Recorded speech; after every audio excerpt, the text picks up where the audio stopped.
నమస్కారం అండి. నేను డాక్టర్ మోవ శ్రీనివాస్ మాట్లాడుతున్నానండి. నేను కార్డియాలజిస్ట్‌ని.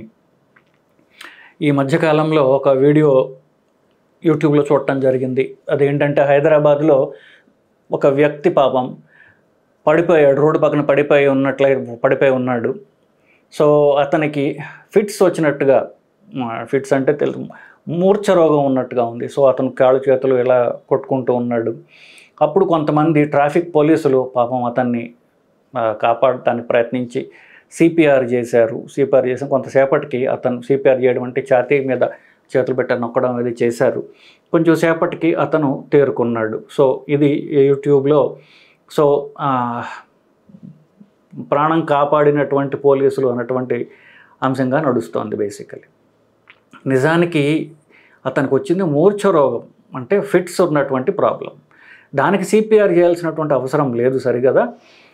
అతన్ని ఏమి జాగ్రత్తలు తీసుకోవాలి ఇప్పుడు చెప్పబోతున్నా. ఫస్ట్ మామూలుగా మనకి కల్చర్లో చూస్తున్నప్పుడు మూర్ఛ రోగం అనేది చాలా కామన్గా చూస్తూ ఉంటాం. ఫిట్స్ అనేది చాలా కామన్గా వస్తుంటాయి, పిల్లల్లో వస్తుంటాయి. పెద్దంతా కొంచెం తగ్గుతుంది, కొంతమంది పెద్దవాళ్ళు కూడా కంటిన్యూ అవుతూ ఉంటుంది. అది ఎందుకు వస్తుంది అన్న సంగతి పక్కన పెట్టి దాన్ని ఎలాగా మనకు ఎవరికన్నా ఒక వ్యక్తి రోడ్డు మీదో బస్సులోనో ట్రైన్లోనో ఇక్కడ పబ్లిక్ ప్లేసెస్లో బస్ స్టాండ్లో రైల్వే స్టేషన్లో పడిపోతే, ఈ మూర్ఛ రోగంతో పడిపోతే అతనికి మనం ఏమి చేయాలి అనేటటువంటి అంశం మీద ఈ వీడియో చేయబోతున్నాను. మనకి ఆదిగా వచ్చేటటువంటి కొన్ని నమ్మకాలు ఏమిటి? సో, ఎవరికైతే ఈ మూర్ఛ రోగం వచ్చి పాపం కింద పడిపోయి అతను కొట్టుకుంటున్నాడో అతని చేతుల్లో తాళాలు పెట్టడం అనేటటువంటిది ఒక చాలా కామన్గా మనుషులు చేసేటటువంటి పని. రెండోది, అతను నాలుక కరుచుకుంటాడేమో అని చెప్పేసి నోట్లో ఇక మళ్ళీ దగ్గర ఏది ఉంటే అది తీసుకుని అతను నాలుక కరుచుకోకూడదని పళ్ళ మధ్యన ఇవన్నీ పెడుతూ ఉంటారు. సో, ఇట్లాంటివి ఎక్కువ కామన్ జరుగుతాయి. నిజానికి చేతిలో తాళం పెట్టడానికి మూర్ఛకి ఎట్టి సంబంధం లేదు సరిగదా. అతను ఎట్లా చెయ్యి కొట్టుకుంటూ ఇట్లా వైలెంట్గా చెయ్యి కదిలిస్తున్నప్పుడు మీరు పెట్టే తాళాల వల్ల, నోట్లో పెట్టేటటువంటి రకరకాల ఆబ్జెక్ట్స్ వల్ల పళ్ళు విరిగిపోవడం, చెయ్యి గాయమవడం ఇట్లాంటివి జరుగుతూ ఉంటాయి. సో, దీనికి ఏమాత్రం సైంటిఫిక్ ప్రూఫ్, అంటే అది ఏమాత్రం హెల్ప్ చేయనటువంటి మూఢనమ్మకాలు ఈ రెండు.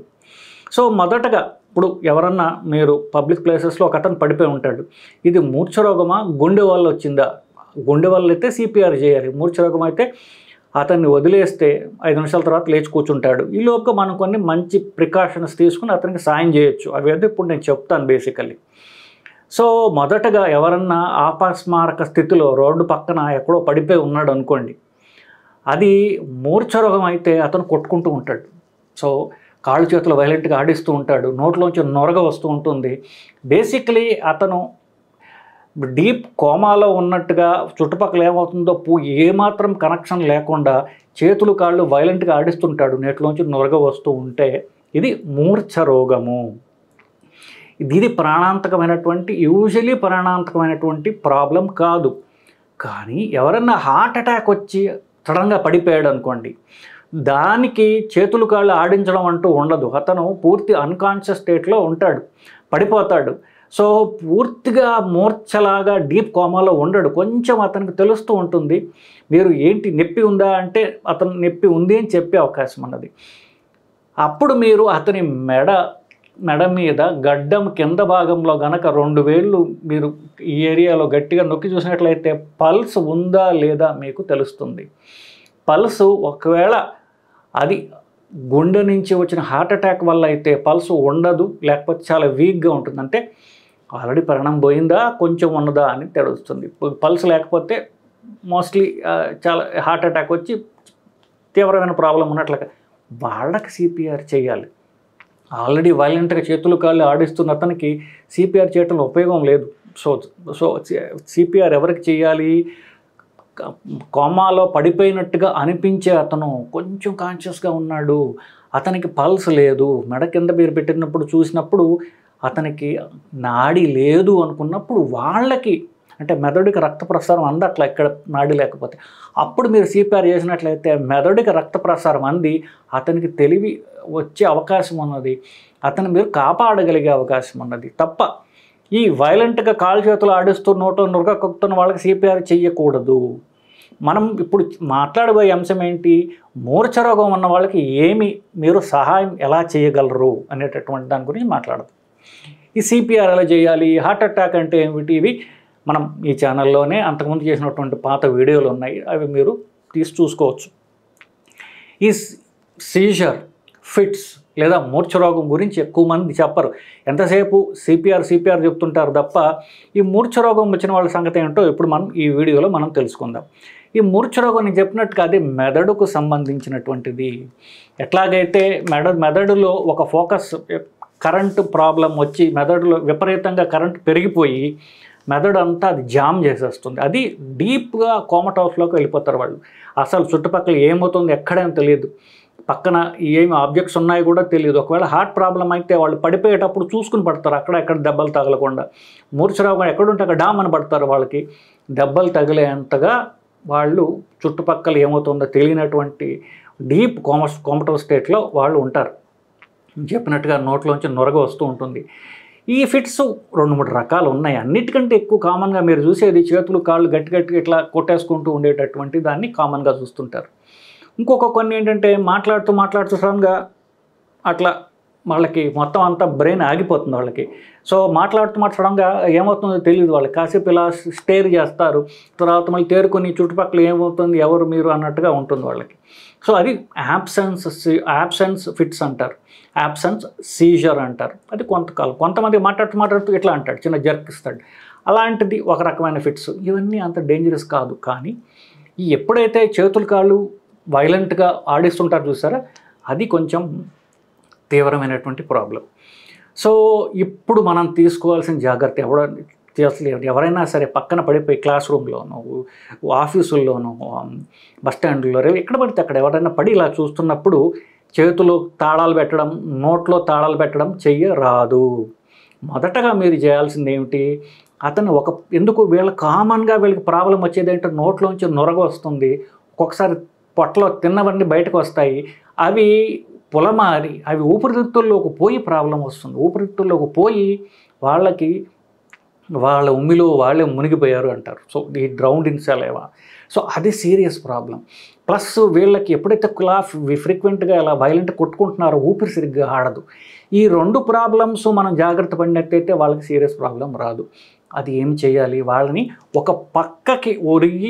ఒక పక్కకి తిప్పి వాళ్ళని పడుకోబెట్టడం కంటే అది చాలా ప్రాణాలు కాపాడగలదు. సో ఎవరైతే వైలెంట్ కొట్టుకుంటున్నారో వాళ్ళని ఒక పక్కకి తిప్పి పడుకోబెట్టండి. వాళ్ళ చేతులు కాళ్ళు పట్టేసుకోకండి, అవి చేయాల్సిన అవసరం లేదు. వాళ్ళ చేతులు కాళ్ళు వాడించడం వల్ల దెబ్బ తగలకుండా వాళ్ళని ఒక పక్కకి చుట్టుపక్కల రాళ్ళు ఏమైనా ఉంటే అవన్నీ క్లియర్ చేస్తే సరిపోతుంది.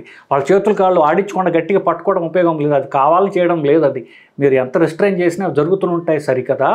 మీరు గట్టిగా పట్టుకున్నారనుకోండి మూమెంట్ ఆగదు. సో మధ్యలో జాయింట్ డిస్లొకేషన్లో వచ్చే అవకాశం ఉంటుంది.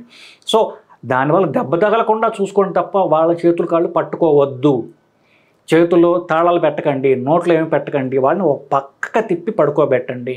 నోట్లోంచి నొరగ వస్తూ ఉంటే అతని జేబులో ఉన్న కర్చీఫ్నో, అతని షర్టో, ఆ అమ్మాయి చున్నీతోనో, అంతకాకపోతే మీ చేతిలో ఉన్న కర్చీఫ్తోనో ఆ నోట్లోంచి వచ్చే నొరగని ఉమ్మిని మీరు కాస్త తుడి చేస్తూ ఉన్నట్లయితే అది ఊపిరితిత్తులో పోకుండా మీరు కాపాడగలరు. వాళ్ళ ప్రాణం కంటే వాళ్ళని సీరియస్ ప్రాబ్లమ్స్కి పోకుండా మీరు కాపాడగలరు.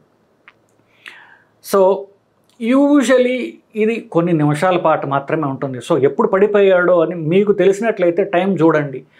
5 నిమిషాల కంటే ఎక్కువ ప్రొలాంగ్ అవుతూ ఉంటే అది సీరియస్ ప్రాబ్లం, అది ప్రాణాంతకం. అప్పుడు కొన్ని నిమిషాల పాటు ఉండేది ప్రాణాంతకం కాదు. 5 నిమిషాల కంటే ఎక్కువ ఉంటే వెంటనే అతను ఎమర్జెన్సీ నెంబర్ కాల్ చేసి హాస్పిటల్ షిఫ్ట్ చేయాల్సిన అవసరం ఉంది. ఎందుకు, ఊపిరి ఆడక అతనికి ప్రాణానికి ఇబ్బంది వచ్చే అవకాశం ఉంటుంది. సో ఫిట్స్ వచ్చినప్పుడు అతని ఫస్ట్ ఎయిడ్లో భాగంగా పక్కకి పడుకోబెడతారు, టైమింగ్ చేస్తూ ఉంటారు, ఎంతసేపటి నుంచి ఈ ఫిట్స్ అనేది నడుస్తోంది చూస్తూ ఉంటారు బేసికలీ. సో ఇంతకంటే మీరు పెద్ద సీరియస్ ప్రాబ్లం అంటే సీరియస్గా మీరు చేయాల్సిందంటూ పెద్ద ఏమీ లేదు. సో వాళ్ళ ఉమ్మిలో వాళ్ళు మునగకుండా పక్కకి తిప్పి పడుకోబెట్టడం, టైం చూడటం, ఎంతసేపు అవుతుందో చూడటం, ఈలోపుగా మీరు చేతనైతే 108కి కాల్ చేసి దగ్గరున్న హాస్పిటల్కి అతను షిఫ్ట్ చేస్తే సరిపోతుంది. సో ఇది టైం చేయకపోతే ఏమవుతుందంటే ఎంతసేపు నుంచి దాన్ని నడుస్తుంది మీకు తెలియదు కదా. దాన్ని ఇప్పుడు 5 నిమిషాల కంటే దాటితే స్టేటస్ అంటారు దాన్ని. స్టేటస్ అంటే ఇది ఆగనటువంటి ఫిట్స్ అని అర్థం. అట్లాంటి టైంలో అది మనం కనుక తొందరగా ఫిట్స్ తగ్గడానికి కావాల్సినటువంటి ఇంజెక్షన్ ఇచ్చి ఫిట్స్ కంట్రోల్ చేయకపోతే అతనికి ఊపిరి ఆడక అతను చనిపోయే అవకాశం ఉంటుంది. చాలా ఇన్స్టాన్సెస్లో జరిగాయి. ఎప్పుడు జరుగుతుంది, ఈ ఫిట్స్ రోగి ఉన్నవాళ్ళు తలుపులు వేసుకుని ఇంట్లో కూర్చొని ఉంటారు, వాళ్ళు ఒక్కళ్ళే ఉంటారు. సో బయట నుంచి ఎవరు లోపలికి రాలేరు, వీళ్ళకి ప్రాబ్లం ఉందని వీళ్ళు బయటకు చెప్పలేరు. ఇట్లాంటి ప్రాబ్లమ్స్ వస్తుంటాయి. వీళ్ళు ఫోన్ చేయటము, ఎమర్జెన్సీగా ఫోన్ చేయటము అంత టైం ఉండదు. హార్ట్ అటాక్ వాళ్ళకు ఉంటుంది, ఫిట్స్ వాళ్ళకి ఆ టైం ఉండదు. సో వీళ్ళు ఒక్కళ్ళు ఒక రూమ్లో ఉండడం, ఒక్కళ్ళు ఒక ఇంట్లో ఉండడం, పిల్లలైతే వాళ్ళని పెద్దవాళ్ళు వదిలేయటం ఇట్లాంటివి చేయకూడదు. మీకు కాన్స్టెంట్గా మాటిమాటిగా ఫిట్స్ ఉన్నప్పుడు అని తెలిసినప్పుడు ఆడవాళ్ళైనా సరే తలుపు బోల్ట్ పెట్టుకోవడం అనేది కొంచెం డేంజర్. సో మీరు ఒక్కళ్ళే ఉండకండి, ఎవరినో ఫ్రెండ్తో ఉండండి, లేకపోతే పక్కింట్లో మీరు ఉండండి. ఒంటరిగా ఉంటే మీకు ఫిట్స్ వచ్చి పడిపోతే మిమ్మల్ని కాపాడటానికి ఒకళ్ళకి కాపాడాలి అనుకున్నా మీరు తలుపులు వేసుంటే లోపల ఏమవుతుందో మీకు తెలియదు, మీరు వాళ్ళకి చెప్పలేరు కూడా. ఇట్లాంటి టైంలో ప్రాణాలు పోయినటువంటి ఇన్స్టెన్సెస్ నాకు చాలామందికి తెలుసు. సో ఈ ఫిట్స్ ఎప్పుడు వస్తాయి అంటే ఫిట్స్ ఆల్రెడీ ప్రాబ్లం ఉన్నవాళ్ళు మందులు మానివేసినప్పుడు కామన్గా వస్తాయి. ఫిట్స్ తగ్గడానికి మందులు ఏవైతే న్యూరాలజిస్ట్ చెప్తారో అవి ఆపకుండా కంటిన్యూస్గా మీరు వేసుకుంటూ ఉన్నట్లయితే యూజువల్గా ఫిట్స్ కంట్రోల్లో ఉంటాయి. లేదా ఫిట్స్ ట్రీట్మెంట్ సరిపోకపోతే మళ్ళీ ఫిట్స్ వస్తుంటాయి తప్ప ట్రీట్మెంట్లో లోపంలో తప్ప యూజువల్లీ ఫిట్స్ మామూలుగా రావు. ఒకసారి వచ్చినప్పుడు ఫిట్స్ కనుక మీరు ట్రీట్మెంట్ చేయించుకుంటే మీరు కాపాడబడతారు. నేను ఒక తీవ్రమైన ఒక సిచ్యువేషన్లో ఇరుక్కున్నాను. ఎందువల్ల నేను వెళ్తున్నటువంటి కారు డ్రైవ్ చేసే డ్రైవర్కి ఫిట్స్ ఉన్నాయి. మనం డ్రైవర్ని ఉద్యోగం ఇచ్చేటప్పుడు బాబు నీకు మామూలుగా నీ షుగర్ ఉందా, బీపీ ఉందా, ఫిట్స్ ఉన్నాయా, హార్ట్ అటాక్లు వస్తున్నాయా ఇవన్నీ జనరల్గా అడగాలి. అడగాలి. నేను అలా అడగల. అతన్ని ఆ రోజు వచ్చిపోయే డ్రైవర్ వచ్చాడు. సో ట్రాఫిక్లో డ్రైవ్ చేస్తుండగా ఫిట్స్ వచ్చాయి అతనికి. సో అది మా అదృష్టం బాగుండి అది ఆ కారు స్లోగా వెళ్తూ ఉండడం వల్ల ఇంకే ముందు కారుని కొట్టి ఆగిపోయింది రెడ్ లైట్ దగ్గర. కాబట్టి నా ప్రాణం కాపాడబడింది, లేకపోతే ఏమయ్యేదో ఎవరికి తెలియదు. అందువల్ల ఈ ఫిట్స్ రావడం అనేది డ్రైవర్లకి చాలా చాలా జాగ్రత్తగా ఉండాలి. ఫిట్స్ ప్రాబ్లం ఉన్నవాళ్ళు డ్రైవింగ్ చేయడం ఇట్లాంటివి చేయకూడదు. ఒకవేళ వాళ్ళు చేయాల్సి వస్తే మందులు వేసుకుంటూ జాగ్రత్తగా వాళ్ళు న్యూరాలజిస్ట్ చూపించుకుంటూ ఉండాలి. లేకపోతే మీ ప్రాణానికి ప్రమాదం, మీరు డ్రైవ్ చేసే ఒక్క వాహనంలోన మిగతా వాళ్ళ ప్రాణాలకు కూడా ప్రమాదం. ఇది చాలా సీరియస్ ఇష్యూ. సో డ్రైవింగ్ చేసే వాళ్ళు ఫిట్స్ ప్రాబ్లం ఉన్నప్పుడు చాలా జాగ్రత్తగా ఉండాలి.